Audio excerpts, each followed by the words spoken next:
ಮಂಡ್ಯದಲ್ಲಿ ಅಬ್ಬರಿಸಿ ಬಬ್ಬಿರಿದ ಡಿಕೆಶಿ. ಕ್ಷಣಕ್ಕೊಂದು ಮಾತು, ಕ್ಷಣಕ್ಕೊಂದು ಬಣ್ಣ. ಕುಮಾರಣ್ಣನ ವಿರುದ್ಧ ತೀವ್ರ ವಾಗ್ಪ್ರಹಾರ.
ಏನು ಬಿಜೆಪಿಯ ಸ್ನೇಹಿತರುಗಳು ಪಾದಯಾತ್ರೆ ಮಾಡ್ತೀವಿ ಅಂತ ಹೇಳಿ ಹೊರಟಿದ್ದಾರೆ. ಮಂಡ್ಯದವರು ನೀವು ಮಾಡಿದ್ದೀರಿ, ಚಡ್ಡಿ ಮೆರವಣಿಗೆ ಮಾಡಿದ್ದೀರಿ. ಹಿಂದೆ ನೆನಪಿದ್ಯಾ? ಹಿಂದೆ ಚಡ್ಡಿ ಮೆರವಣಿಗೆ ಆಗಿತ್ತು. ಎಸ್.ಎಂ. ಕೃಷ್ಣರವರು ಪಾದಯಾತ್ರೆ ಮಾಡಿದ್ರು ಕಾವೇರಿಗೋಸ್ಕರ. ನಾವು ಪಾದಯಾತ್ರೆ ಮಾಡಿದ್ದು ಮೇಕೆದಾಟುಗೋಸ್ಕರ. ಮೇಕೆದಾಟು ಯಾರಿಗೋಸ್ಕರ? ನಿಮ್ಗೋಸ್ಕರ ಮೇಕೆದಾಟು. ಇವತ್ತು ಭಾರತ್ ಜೋಡೋ ಯಾತ್ರೆ ಮಾಡಿದ್ರು ಅಂತ ಹೇಳಿ ನಮ್ಮ ಸ್ನೇಹಿತರೆಲ್ಲ ತಿಳಿಸಿದ್ರು. ಈಗ ಕಾವೇರಿ ನೀರಿಗೋಸ್ಕರ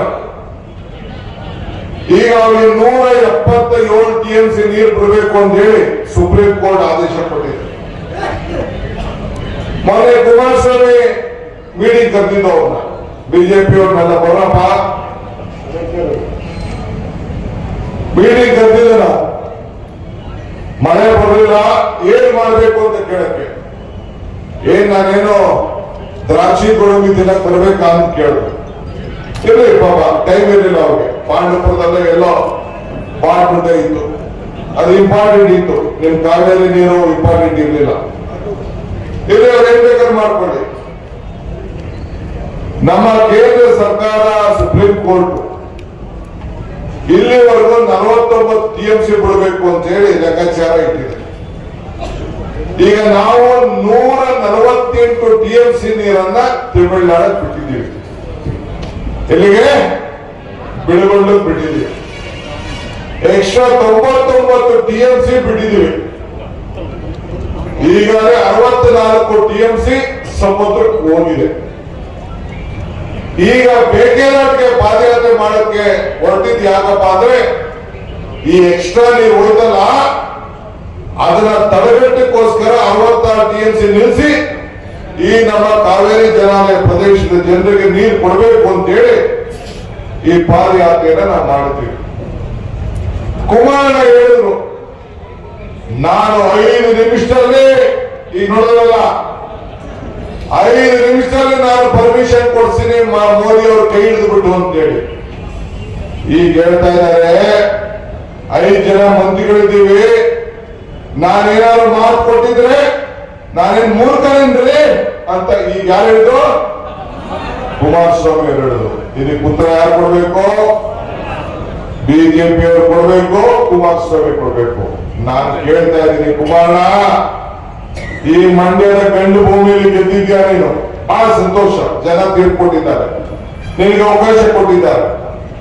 ನೀನು ಬಂದು ಇಲ್ಲಿ ಉತ್ತರ ಕೊಡಬೇಕು. ತಮ್ಮ ಅಮೃತದ ನುಡಿ ಮುತ್ತುಗಳು ಈ ಭೂಮಿ ಮೇಲೆ ಎಸ್.ಎಂ. ಕೃಷ್ಣ ಅವರು ಇಂಡಸ್ಟ್ರೀಸ್ ಮಿನಿಸ್ಟರ್ ಇದ್ದರು.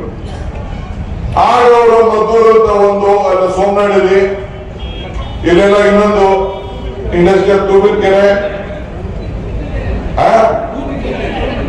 ಕೆರೆನೆಲ್ಲ ಒಂದಷ್ಟು ಕೈಗಾರಿಕಾ ಪ್ರದೇಶ ಮಾಡಿದ್ರು. ಒಂದಷ್ಟು ಜನ ಎಲ್ಲ ಮನೆ ನಿಂತ್ಕೊಂಡೆಲ್ಲ ಕೆಲಸಕ್ಕೆ ಹೋಗ್ತಾ ಇದ್ದಾರೆ. ನೀನು ಈಗ ಕೈಗಾರಿಕಾ ಮಂತ್ರಿ ಆಗಿದ್ದೆ, ಬಹಳ ಸಂತೋಷ. ಮೋದಿ ಅವರಿಂದ ವಿಶ್ವಾಸ ಇಟ್ಟು ಮಾಡಿದ್ದಾರೆ, ಈ ಜನ ಓಡ್ಕೊಂಡಿದ್ದಾರೆ. ನೀನು ಹೇಳಿದ್ಯ 10,000 ಜನಕ್ಕೆ ಕೆಲಸ ಸಿಗುವಂತ ಫ್ಯಾಕ್ಟ್ರಿನ ಮಾಡ್ತೀನಿ ಅಂತ ಹೇಳಿದ್ಯ, ಬಹಳ ಸಂತೋಷ. ಅದೇ ಹಾಸನದಲ್ಲೂ ಮಾಡ್ತೀನಿ ಅಂತ ಹೇಳಿದ್ದು, ಬಹಳ ಸಂತೋಷ. ನಾನು ಚಲುವರಾಯಸ್ವಾಮಿ ಅವ್ರಿಗೆ ಹೇಳ್ತಾ ಇದ್ದೀನಿ, ಅವ್ರಿಗೆ ಏನೇನ್ ಬೇಕೋ ಸಹಕಾರ ಕೊಡ್ಲಿಕ್ಕೆ ತಾವು ಸಿದ್ಧರಾಗಬೇಕು. ಪಾಪ ಜನರಿಗೆ ಉದ್ಯೋಗ ಸಿಗ್ಲಿ, ಇಲ್ಲಿ ಫ್ಯಾಕ್ಟರಿ ಆಗ್ಲಿ. ನಾನು ಒಬ್ಬ ಡೆಪ್ಟಿ ಸಿಎಂ ಆಗಿ ಹೇಳ್ತಾ ಇದ್ದೀನಿ, ಇಲ್ಲೆಲ್ಲ ಮಂತ್ರಿಗಳ ಪರವಾಗಿ ಹೇಳ್ತಾ ಇದ್ದೀನಿ, ನಿಮ್ಗೆ ಏನ್ ಸಹಕಾರ ಕೊಡ್ಬೇಕೋ ಮಾಡ್ತೀವಿ. ನಮ್ಮ ಯುವಕರಿಗೆ 10,000 ಜನ ಕೆಲಸ ಕೊಡಪ್ಪ, ನಿಮ್ಗೊಂದು ಕೋಟಿ ನಮಸ್ಕಾರ ಹೇಳಲಿಕ್ಕೆ ನಾನು ಬಯಸ್ತಾ ಇದ್ದೇನೆ. ನುಡಿದಂತೆ ನಡಿಬೇಕು. ಈಗ ನಡೆದಲ್ಲ ಮಾತು, ಆ ಮಾತನ್ನ ಬಿಡಬೇಕು. ಇವತ್ತು ಒಂದು ತಿಳ್ಕೊಳ್ಳಿ, ಈ ಪಾದಯಾತ್ರೆ ಮಾಡ್ತಾ ಇರೋದು ನನ್ನ ವಿರುದ್ಧ ಅಲ್ಲ, ಸಿದ್ದರಾಮಯ್ಯನ ವಿರುದ್ಧ ಅಲ್ಲ. ಈ ರಾಜ್ಯದ ಬಡ ಜನತೆ ಕಾಂಗ್ರೆಸ್ಗೆ 43% ವೋಟ್ ಕೊಟ್ಟು 136 ಸೀಟ್ ಗೆಲ್ಸಿದ್ರಿ. ಎಲ್ಲ ನನ್ನ ಸಹೋದರಿಗಳು ಏನು ಈಗ ಪ್ರಸ್ತುತ ಘಟನೆ ನಡೀತಾ ಇದೆ ಅದನ್ನ ವಿವರಿಸಿ ಹೇಳಿದ್ದಾರೆ. ನಾನು ಮಾತಾಡಕ್ಕಿಂತ ಮುಂಚಿತವಾಗಿ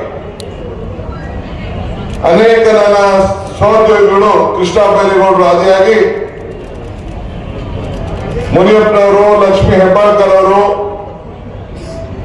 ಸಂತೋಷ್ ಲಾಡ್ ಅವರು, ಚಲುವರಾಯಸ್ವಾಮಿ ಅವರು ಮತ್ತು ಇನ್ನ ಎಲ್ಲ ಕೆಲವು ಮಂತ್ರಿಗಳೆಲ್ಲ ಕೂಡ ಮಾತಾಡಿದ್ದಾರೆ.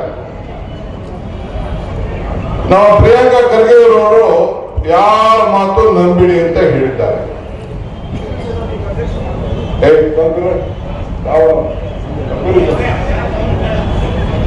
ಯಾರ ಮಾತು ನಂಬೇಡಿ ಅಂತ ಹೇಳಿದ್ದಾರೆ. ನನಗೂ ಪ್ರಿಯಾಂಕಾ ಖರ್ಗೆ ಅವ್ರ ಬಗ್ಗೆ ನಂಬಿಕೆ ಇದೆ, ಅವ್ರ ಮಾತು ಬಗ್ಗೆ. ಅವರು ದೇಶದ ಕಾಂಗ್ರೆಸ್ ಪಕ್ಷದ ಅಧ್ಯಕ್ಷರು ಸುಪ್ಪತ್ತು. ನನಗೂ ಯಾರ ಬಗ್ಗೆ ನಂಬಬಾರದು ಅಂತೇಳಿ ನನಗೆ ಚಲುವರಾಯಸ್ವಾಮಿ ಬಗ್ಗೆನೂ ನಂಬಿಕೆ ಇಲ್ಲ, ಕೃಷ್ಣ ಬೈರೇಗೌಡರ ಬಗ್ಗೆ ನಂಬಿಕೆ ಇಲ್ಲ, ಲಕ್ಷ್ಮೀ ಹೆಬ್ಬಾಳ್ಕರ್ ಬಗ್ಗೆನೂ ನಂಬಿಕೆ ಇಲ್ಲ. ಇನ್ಯಾರು ಮಾತಾಡೋದು?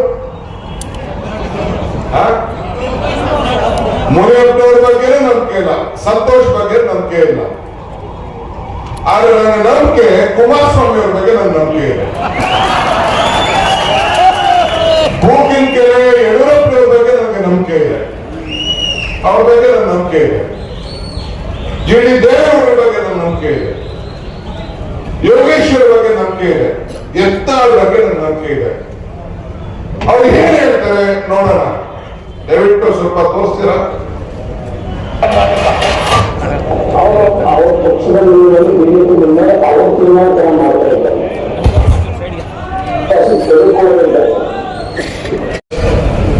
ಮೈಸೂರಲ್ಲಿ ಫೈನಲ್ ಇವತ್ತು ನಮ್ಮ ಪ್ರಿಯಾಂಕ್ ಖರ್ಗೆ ಅವರು, ಕೃಷ್ಣ ಬೈರೇಗೌಡರು, ಲಕ್ಷ್ಮಿ ಅವರು, ಸಂತೋಷ್ ಅವರು, ಮುನಿಯಪ್ಪನವರು, ಚಲುವರಾಯಸ್ವಾಮಿ ಅವರು ಎಲ್ಲ ಮಾತಾಡಿದ್ದಾರೆ.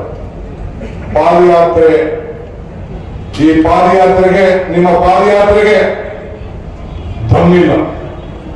ಒಂದಿನ ಮಾಧ್ಯಮದಲ್ಲಿ ಇದು ತಗೊಳ್ಳಿಲ್ಲ, ಏನಿರೋ ನಂದು ತಗೋತಾ ಇದ್ದಾರೆ.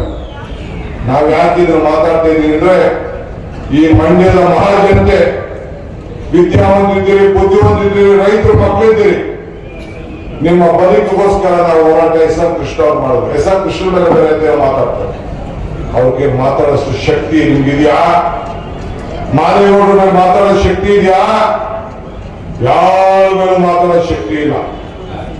ಆದ್ರಿಂದ ಇವತ್ತು ನಾನು ಕೇಳೋದಿಷ್ಟೇ, ಈ ದೇಶಕ್ಕೆ ಕಾಂಗ್ರೆಸ್ ಪಕ್ಷ ಮಾತ್ರ ಅನಿವಾರ್ಯ. ನಾನು ಯಾವಾಗ ಹೇಳ್ತಾ ಇರ್ತೀನಿ, ಕಾಂಗ್ರೆಸ್ ಶಕ್ತಿ ಈ ದೇಶದ ಶಕ್ತಿ, ಕಾಂಗ್ರೆಸ್ ಇತಿಹಾಸ ಈ ದೇಶದ ಇತಿಹಾಸ. ಕಾಂಗ್ರೆಸ್ ಅಧಿಕಾರಕ್ಕೆ ಬಂದ್ರೆ ಎಲ್ಲ ವರ್ಗದ ಜನರ ಅಧಿಕಾರಕ್ಕೆ ಬಂದಂಗೆ ಅಂತ. ಹಂಗೆ ಇವತ್ತು ನಾವೆಲ್ಲ ಅಧಿಕಾರಕ್ಕೆ ಬಂದಿರೋದು ಈ ಬಡರ ಜನರ ಬದುಕಿಗೋಸ್ಕರ, ಈ ರೈತರ ಮಕ್ಕಳ ಉಳಿಸ್ಲಿಗೋಸ್ಕರ, ಈ ಕಾವೇರಿ ತಾಯಿಯ ನಾಡನ್ನ ರಕ್ಷಣೆ ಮಾಡಲಿಕ್ಕೋಸ್ಕರ. ಅದನ್ನ ಬಿಟ್ಟು ಈ ನೋಟಿ ಕೋರನ್ನ, ಈ ನೋಟಿ ಕೋರ ಇವತ್ತು 40% ಕಮಿಷನ್ ಮಾಡಿದ್ರಿ, ಭ್ರಷ್ಟಾಚಾರದ ಕೋಪ ಮಾಡಿದ್ರಿ. ಇದ್ರ ವಿರುದ್ಧವಾಗಿ ಜನ ಇವತ್ತು ನಮಗೆ 136 ಸೀಟನ್ನು ಕೊಟ್ಟಿದ್ದಾರೆ. ಮತ್ತೆ 150 ಸೀಟನ್ನು ಗೆದ್ದು ಮತ್ತೆ ಈ ರಾಜ್ಯದ ಅಧಿಕಾರವನ್ನು ನಾವು ನಡೆಸ್ತೇವೆ. ನಿಮ್ಮ ಎಲ್ಲ ಕುತಂತ್ರ, ಕೇಂದ್ರ ಸರ್ಕಾರದ ಷಡ್ಯಂತ್ರ ಈ ಜನರ ತೀರ್ಪು ಮುಂದೆ ಇನ್ನೊಂದು ಇಲ್ಲ ಅನ್ನೋ ಮಾತನ್ನ ಹೇಳಿ ಇನ್ನ ಮಾತಾಡೋಣ ಅಂತಿದ್ದೆ. ತಾವೆಲ್ಲ ನೋಡಿದ್ರಿ, ನಿಮ್ಗೂ ಹೊಟ್ಟೆ ಸಿಗ್ತಾ ಇದೆ, ನನಗೂ ಹೊಟ್ಟೆ ಸಿಗ್ತಾ ಇದೆ. ನೆಕ್ಸ್ಟ್ ಮೈಸೂರಲ್ಲಿ ಮಾತಾಡ್ತೀನಿ. ನಮ್ಮ ಭೇಟಿ ಮೈಸೂರಲ್ಲಿ ಎಲ್ಲರಿಗೂ ನಮಸ್ಕಾರ.